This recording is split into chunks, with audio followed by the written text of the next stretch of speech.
Susie, it is ready for another episode of Better Horses. You know what I love about horses is that there's so many different things that you can do with them. You can trail ride them, you can rope with them, you can rein, you can event, and you can just ride them for fun. And you know what? All the training and techniques that we have coming for Better Horses, we're going to start off with Jobe with the Double D horsemanship, and he's going to teach us how to lay down your horse. Then, Better Horses is heading to Arizona, where professional horseman Al Dunning is going to teach us how to measure a horse accurately. And as you said, Susie, we can work our horses in multiple different arenas. We're going down to the Windsor stockyards, where Matt Jobe's going to show us how working horses move cattle. And you know what, Ed? I love horse barns. So we're going to head on down to Texas, where trainer Jerry Diaz is going to give us a tour of his barn, where we're going to learn what he feeds his horses and about his program. So if you love horses or even thinking about getting into horses, this is the program for you. And it's the only horse show on your local broadcast television station. And Ed, don't forget, now airing on Mondays on RFD TV. So I know that you're probably excited to ride your own horse, but before you do, sit back, relax, and enjoy this show. We'll be right back.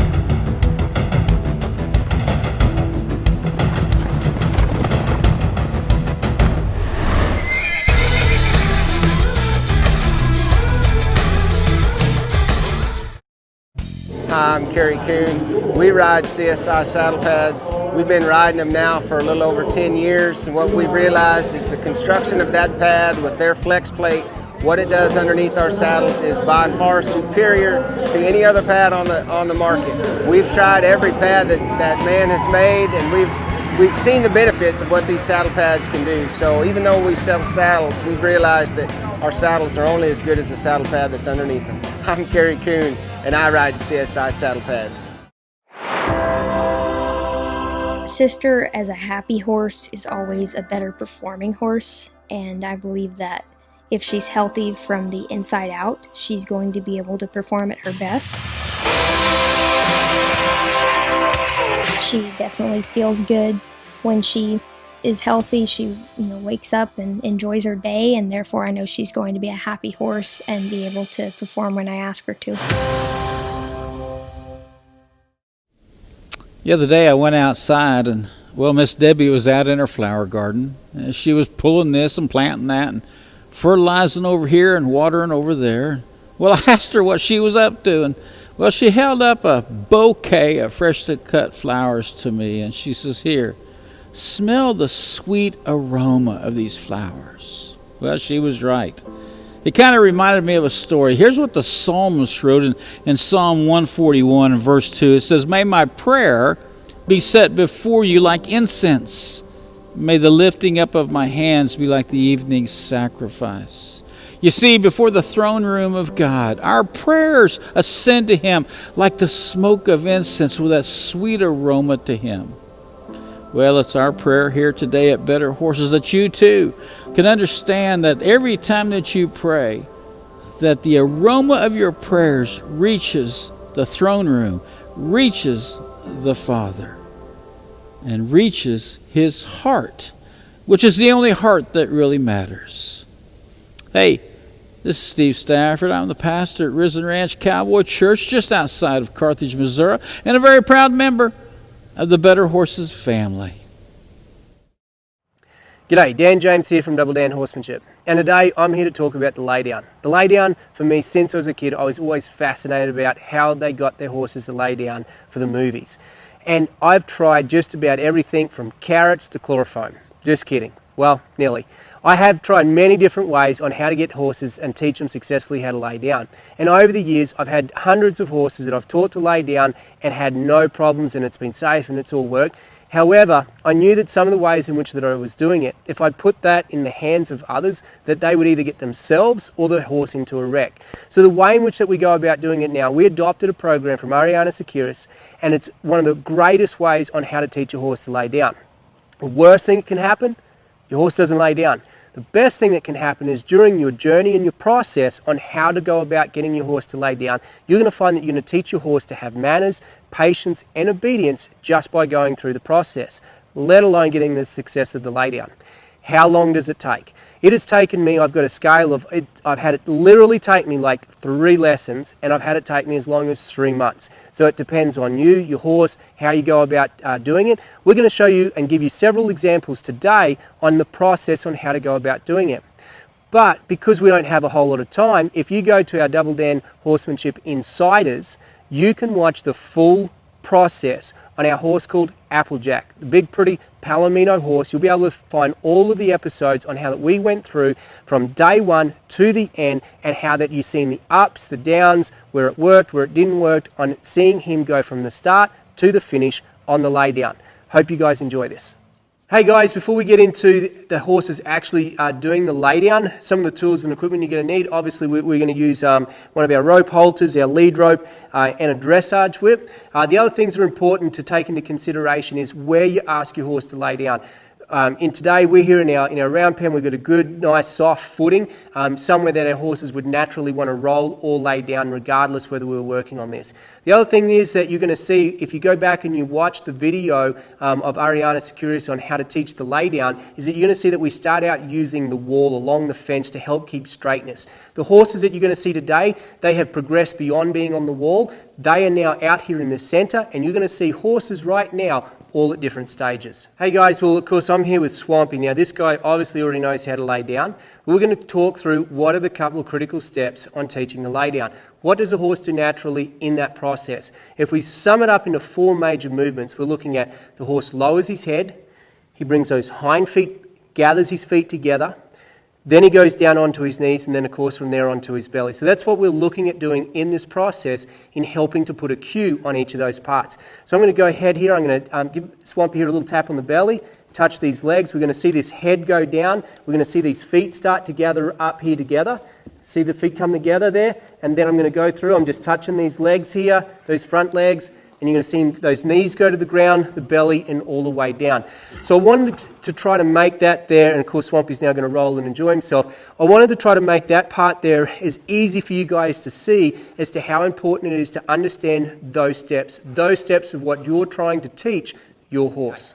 Yeah guys, so here we are with Bano. He's a 7-year-old quarter horse gelding, and of course with Patrick Sullivan, our right-hand man. Patrick helps keep things running here at the farm and is also our assistant trainer. So Patrick's going to go ahead. Patrick, you can go ahead and make a start.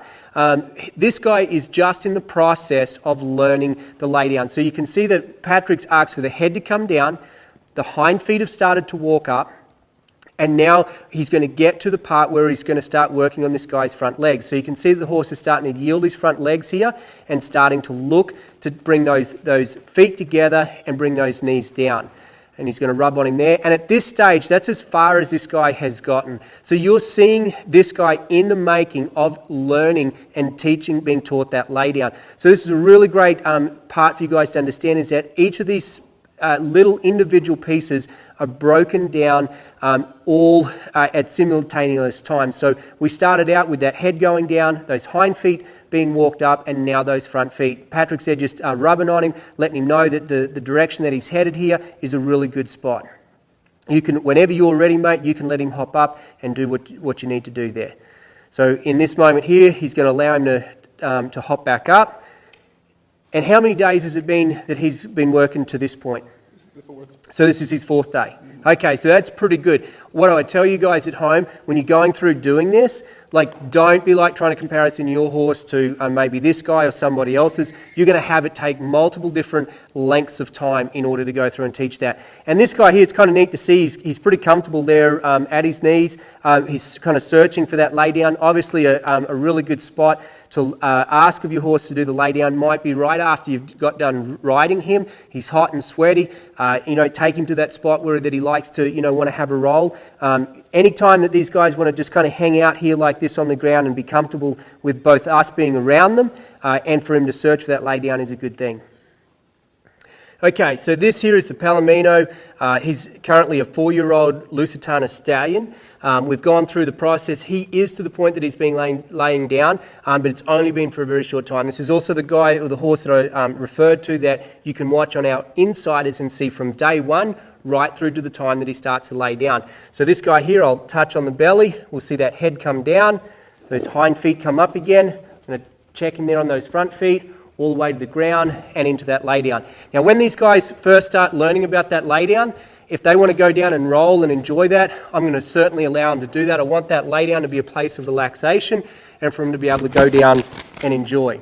Okay, guys, so we're here with Avery and Leo. Leo's an Azteca and he's an 8-year-old. Avery's gone through and already taught him the process of the lay down and then transitioned it, what we would call a shifting of cue from being on the ground to being under saddle, or in this case at liberty. So you can see how effective that the lay down here is for Avery with Leo. Just the thought of it, and Leo is finding that ground. So this process, one of the things I just love about it is just how easy it is on both horse and person. What I mean by that is that in the worst case scenario, the horse doesn't lay down. Now you're going to have some patience and some perseverance in the process. But once you get through to it, one of the other benefits that I love about it is that the horse, once he starts to lay down off cue, he already understands the cue. In many of the other different ways in which that we've gone through and taught the lay down, whether it be with a surcingle and a running W or other different pieces and devices, is that yes, we can get the horse to lay down, but we've still got to go back and teach the actual cue. In this system, and the one that we're promoting that is taught by Ariana Securius that we've adopted into our program, I think it is the safest way to teach your horse to lay down, and I think that you're going to find a lot of other benefits in going through that process and journey of it. Hey guys, we sure hope that you've enjoyed this segment on teaching the horse to lay down, that we've opened up your eyes on how to see another way, and probably in my opinion, one of the best and safest ways on getting your horse to lay down. For more information, of course, you can go to our website, Double Down Horsemanship, and look up and find the Lay Down DVD by Ariana Securius. Stay tuned. We'll be right back right after these messages. No matter what discipline of riding you do, training, showing, and everyday stress is hard on your horse's legs. Decra Veterinary Products is a leading lameness company that brought you Osphos. Osphos is a clodronate injection, an intramuscular bisphosphonate to help control the clinical signs of navicular syndrome in horses 4 years and older. Ask your veterinarian if Osphos is right for your horse. Decra Veterinary Products is a proud sponsor of The American.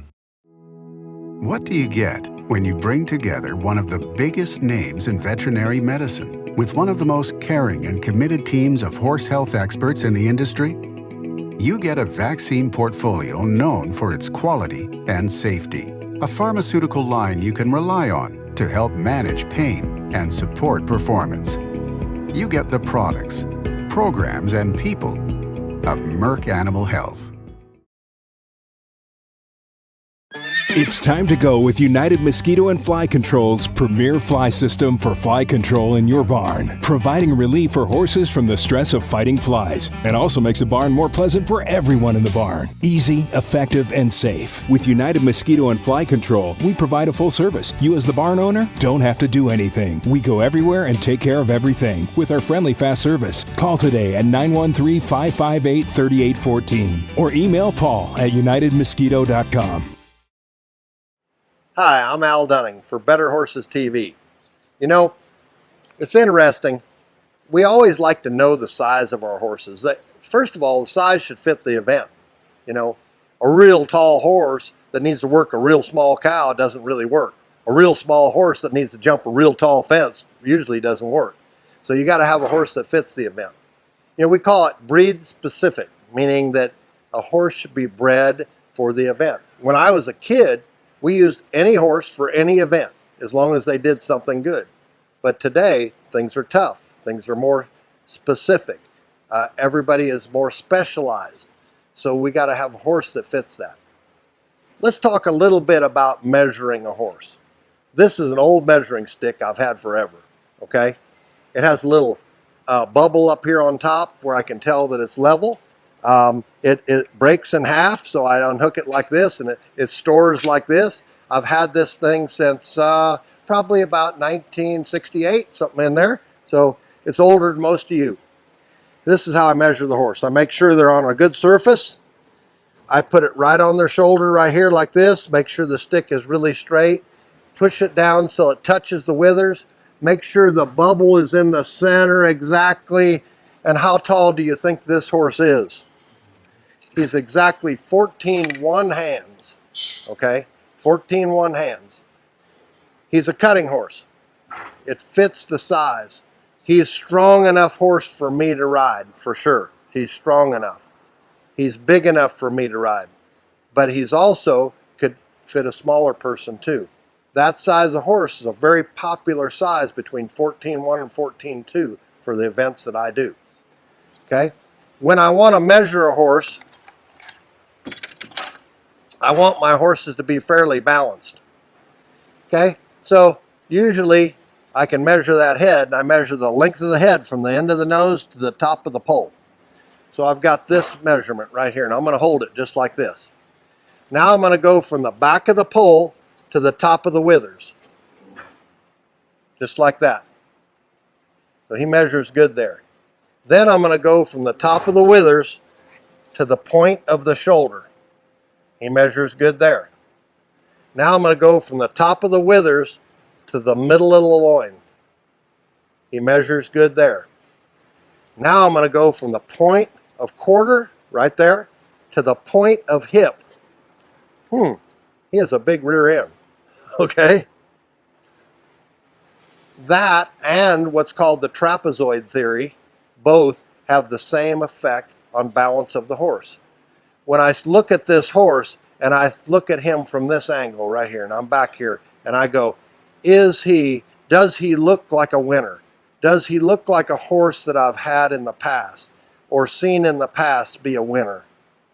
Does he have some charisma to him? Does he have something special? Is he bright in the eye? Does he look smart? All those things lend itself into what I call balance of the show horse. A show horse today has to be really good to compete because it's tough out there. You got to have balance, you got to have talent, and they got to be trained right. Then you have to have the guts to show them correctly. I'm Al Dunning. You can find me at aldunning.com. Howdy folks, welcome to Better Horses TV. Today we're coming to you from Windsor Livestock Auction in Windsor, Missouri.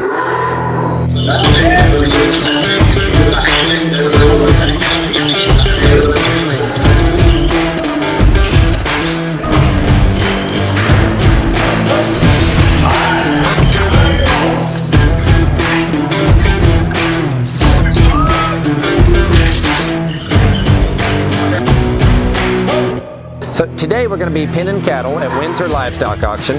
Have a great sale here every Wednesday starting at noon. Big feeder sale followed by some cows and some bulls. I've been working here about 4 years. I'm in charge of the pin back side. We have cowboys that push up on the push up side, cowboys and cowgirls that push on the push back side, or we pin back side. We use horses for many reasons. One, it's safer. We like to keep traditions alive. We like to use horses with livestock, but it's safer to be up above the cattle, and it's safer to push the cattle instead of being on foot. Oftentimes we have some ornery bulls, ornery cows. Last week we had one go underneath the horse and try to throw me and my horse out of the pen. And so it can be a little bit risky, a little bit dangerous. A lot safer to have a horse and be above the cattle.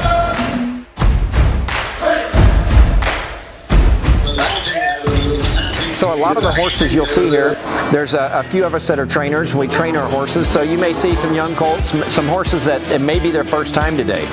And it's a big experience because there's loudspeaker, there's noises, there's cows, there's gates slamming. I mean, it's a lot to get adjusted to. And so sometimes our horses can be a little bit frightened, a little bit fresh about the whole idea, but it's a great place to desensitize, a great place to give a horse a job. End of the day, they're all about it. So another reason we use horses is we have a long distance to travel. We have pens that are probably 300 feet away, 400 feet away, and down several different alleys.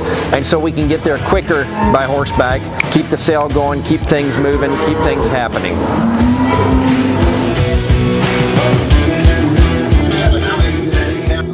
As always, always, we appreciate how awesome these critters are. These horses give us everything they have. They're pretty awesome species, and sure love our horses. Love getting to use them. Love getting to use them the Old West way. And these horses, we spend a lot of time trying to allow them to want to go after cattle. And so you'll see some of them, they want to bite that cow, go after that cow, and that's great. We encourage that. We encourage that horse to pay attention to that cow, move that cow where it needs to be, cut on that cow, push those cattle where they need to go. And so we try to stay out of the way, try to stay out of their mouth, not to control them too much, show them where the cow is, start teaching them, hey, this is your job too. Work with me here. It's handy if your horse has seen cattle prior to coming to the sale barn.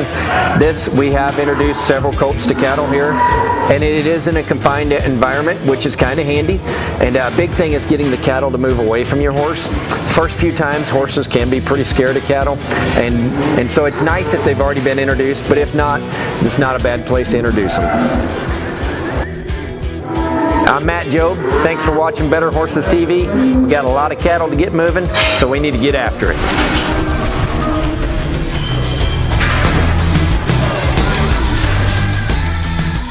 Hey folks, don't go anywhere. We've got more Better Horses coming to you right after this from our sponsors.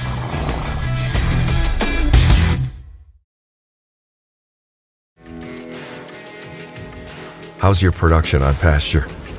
Are profits down? Are weight gains down? What are you going to do about it? Do something cost-effective. Do something that will make a difference.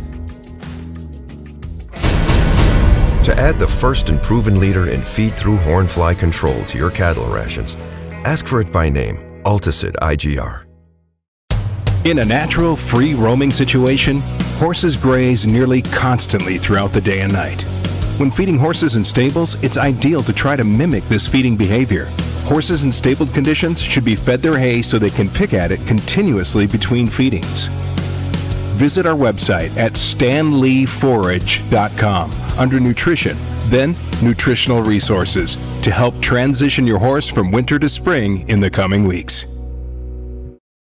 Hi, I'm Donna. This is Ringo. We're with CSI Saddle Pads. I'd like to invite you to ride our new revolutionary FlexPlate saddle pad. We offer a 30-day money-back, ride it, get it dirty guarantee. And the best part of the pad is it's 100% American-made with American parts by American hands. I've been using CSI pads for 16 years, and there's a reason behind that. It is a total performance system for me. I just can't say enough about them. For more information, go to csipads.com. Welcome to the Diaz family ranch. My name is Gerardo Jerry Diaz, my wife Stacy, my son Nicolas. This is a training facility here in New Braunfels, Texas. We do entertainment. We go all over the country, and we're so excited to give you a short tour on how we manage and feed our horses here at the Diaz ranch.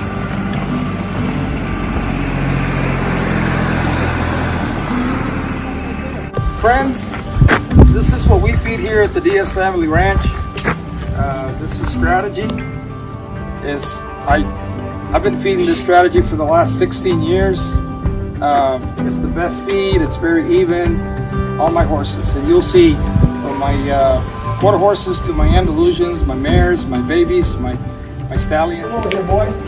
It's time. Say, hey, Rosario, ábreme la puerta. Open the door so you get you quite senior active. Good boy. This is Rosario, one of our premiers. Here you go, boy. You'll follow me over here, Tom. And he's all excited, slobbering here. Here we go. This horse weighs 1,650 pounds. He gets a scoop like this twice a day, a flake of alfalfa, and 2 flakes of costa, which is he's fixing to get. This horse here,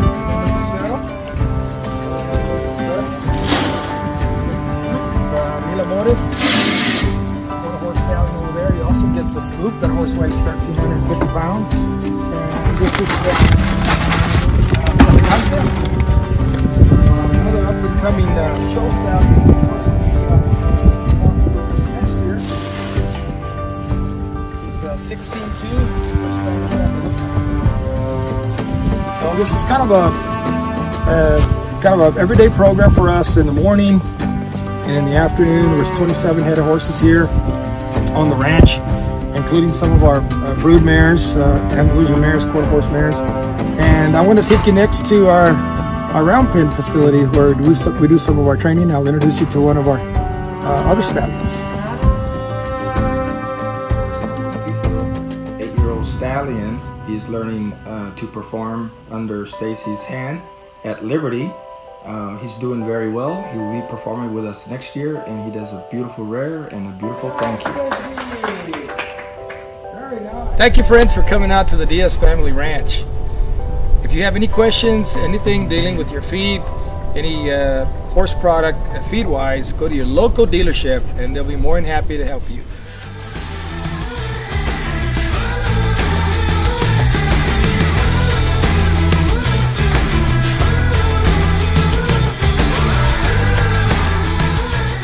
Hey, don't touch that dial. We got more Better Horses TV right after this message from our sponsors. John Deere is known for quality equipment. This quality has created a perception that John Deere is more expensive than other brands. But high quality doesn't mean high priced. The truth from buyers in our area is customers who have purchased a John Deere compact utility tractor saved more than $2,000. Dare to compare us before buying. You and your wallet will be surprised. Nothing runs as long as a Deere, and we'll prove it with our exclusive 10-year warranty. Visit heritagetractor.com/compare to learn more. It's time to go with United Mosquito and Fly Control's premier fly system for fly control in your barn, providing relief for horses from the stress of fighting flies, and also makes the barn more pleasant for everyone in the barn. Easy, effective, and safe. With United Mosquito and Fly Control, we provide a full service. You as the barn owner don't have to do anything. We go everywhere and take care of everything with our friendly fast service. Call today at 913-558-3814 or email Paul at unitedmosquito.com. Sister, as a happy horse, is always a better performing horse, and I believe that if she's healthy from the inside out, she's going to be able to perform at her best.